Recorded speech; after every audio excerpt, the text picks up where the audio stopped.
Hi world, welcome to this video. This is Tina from tinaheals.com. And if you have an Aries ascendant, a Leo moon and a Leo sun, then this is your video. This is a full fire combination. Of course, your Aries ascendant is cardinal fire, which is all about the archetype of the pioneer and the initiator. And your Leo moon is all about artistry and how you bring the art of living into your everyday existence, the art of living. And your Leo sun is about, Leo is fixed fire, by the way, males, a lot of male energy happening. And your Leo sun is all about putting out those grandiose ideas, grandiose emotions and passions and theatrics for the world to see, because Leo loves to be center stage. It is a sign of royalty, it is a sign of aristocracy, it is a sign of monarchy. So you get the point. It is all about the individual and beauty and being glorious and shining as gloriously as the sun. So let us understand the ascendant. No, you are very, very masculine, very yang oriented, very fiery. So grounding is absolutely essential to you on your life path, without which too much fire can burn, baby, burn. So keep that in mind. So the degree of the zodiac rising on the eastern side of the horizon at the moment of your birth is your ascendant, and the sign on which it falls is your rising sign. So this is like the first touch your soul has made with the 3D world, your ascendant, and the mask, the Jungian mask you wear is your ascendant. When you walk into a room, it is the filter through which people perceive you. It is the very sum total of who you are, the ascendant. Remember that. It's your soul karma that you've come to master in this incarnation. And for you, that is cardinal fiery waters of Aries, agitating fires of Aries. Why do I say that? I'll get to it, don't worry. Now, having your ascendant is also the way you look.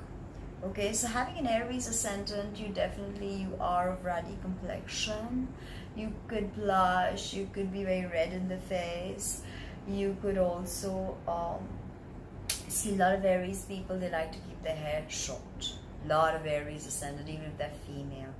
But I don't say so for you, because you have that Leo thing happening, and Leos are really attached to their mane.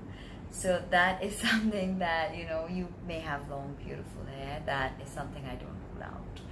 But generally, Aries ascendant people like to keep their hair short because it's just more efficient. They have more testosterone in them, more masculine energy. Even the shape of their body is just more masculine. And they have a lot of stamina. Lot of energy, lot of stamina, and they never seem to get tired. Okay, now when you walk into a room, people notice your purposeful stride. People notice your well-defined facial features. People also notice the edginess in your eyes. They can tell you're a leader, you're the dominant, you're not afraid to assert your position. You want to go out there and you want to, make a point of letting people know who you are. You don't hold back. After all, Aries is a sign of authenticity, so there is no holding back with this energy. There is honest, blatant truth, even if it hurts people. So that's something you've got to watch out. You've got, as I said, edginess in your eyes. You're temperamental. You have very sharp nose, high cheekbones, prominent, well-defined cheekbones, and narrow chin. Just very, very well-defined. I'm at a loss for better words. Just very well-defined, okay? And You may have a harsh look in your eyes if you're not careful, and people can, stay away, find you intimidating. You're not afraid to stare down your enemy, let's just put it that way. You're not afraid of that, and you want to appear intimidating, and you have the looks to do that. So also remember that having an afflicted Mars or having other 6th house issues, Virgos, your 6th house, you can have stress, anxiety, and other problems, hypertension. Be careful of all that. Also remember that Aries rules the head and Leo rules the solar plexus and the heart chakra. So very, very, Aries makes your head very much in focus, brings your head in focus. And with an Aries ascendant, the face and the head is a huge part of your identity. So, streaks, colors, red is after all your color. You are ruled by Mars, the god of war, the red planet. So you can be warlike and motivated by conflict. But your esoteric ruler is Mercury. So ultimately, Aries is about the higher plane of the mind. Your soul ruler is Mercury. So moving on to your ruddy complexion. People just know you are this Aries ascendant, and you're just this powerful, bold being. But if you have, as I said, afflictions with your Mars, you can have acne, migraine. Virgo, your 6th house rules digestive issues, so that could be a problem. Or road rage, be careful of that. Violence, heavy machinery, guns. Okay, keep your temper in check, keep your wits about you. Don't give in to extreme temperamental attitudes or impulsiveness. Always stay grounded, right? Because there are much bigger lessons in Mars than just conflict and war. It is, after all, our I2 principle, the action principle. So you're very action-oriented, very swift, quick metabolism, of course. Now, any issues with your Mars can also see ear problems, teeth sensitive, and as I said, acne, very bad acne sometimes can occur. Be careful of that. And now, all the shadows and the lessons of Aries has to do with an infant growing up. Why? Because Aries is the infant of the zodiac. And as Stephen Forrest, the eminent astrologist, says, that the goal of Aries should be enlightened selfishness. This can be a very selfish energy, and it's a part and parcel of this energy. You can't do without it. Why? Because an infant wants self-preservation and no self-preservation above any and everything. So, but of course, right? The soul moving into Aries is a mini Big Bang. Soak into those experiences and feel them deeply and profoundly. That's what you're here to do. Aries brings in newness, freshness, radiance, vibrance. Think of what happens when the sun enters Aries. We have spring in the northern hemisphere, and we get a reset button, and the snow thaws, and everything is new, right? So now Leo, having your Leo moon. Now the moon is the very opposite of the ascendant. If the ascendant is the Jungian Mars, the persona, and how people perceive us, the moon is who we are when the mask falls off, who we are in our raw, naked power. Okay, and it's our everyday habit patterns, our childhood, how we were nurtured, how we nurtured our mother, how we will be as mothers.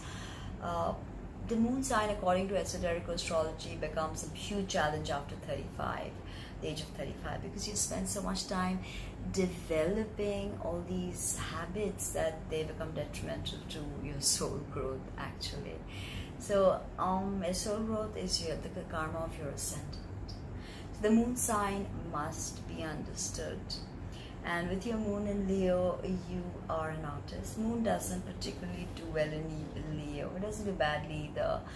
It can be, of course, the sign of Narcissus, and you have 2 Leos. So Leo anyway comes with this lower vibe of Leo is narcissism and megalomaniacal attitudes, egocentric behavior, complete demand to be the center of attention, to always want to be the center of attention.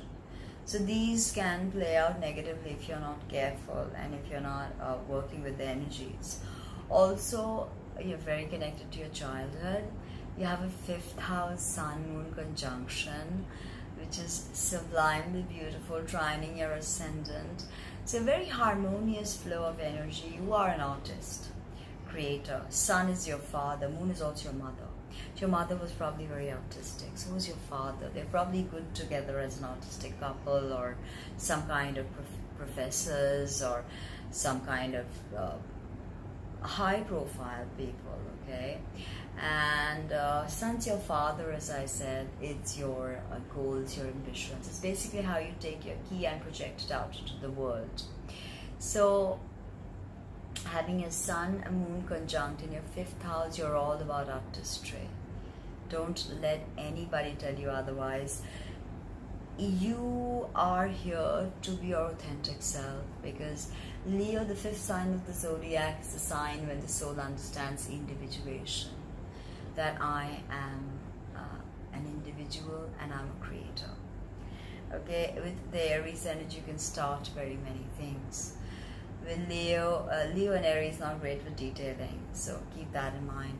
With Aries you start very many things, but you may not conclude. With Leo, your necessity to be the center of attraction can put people off. But otherwise, if you understood these energies and assimilated them, then you have the power to convey illumination in some way, whether it be through a book that you're writing, whether it be through gymnastics that you do, if you have a Sag Mars, say, whether it is through culinary delights with the Venus and Taurus, say. You will always be a teacher, because Leo is very, very much about being a teacher. And as I said, all fire signs are go-getters. So this is a very go-getting, say what's on your mind and go get what's yours. So that was a bit about Aries ascendant, Leo's moon and Leo's sun. So I hope you liked that video. Let me know in the comments below, and visit my website www.tinahills.com.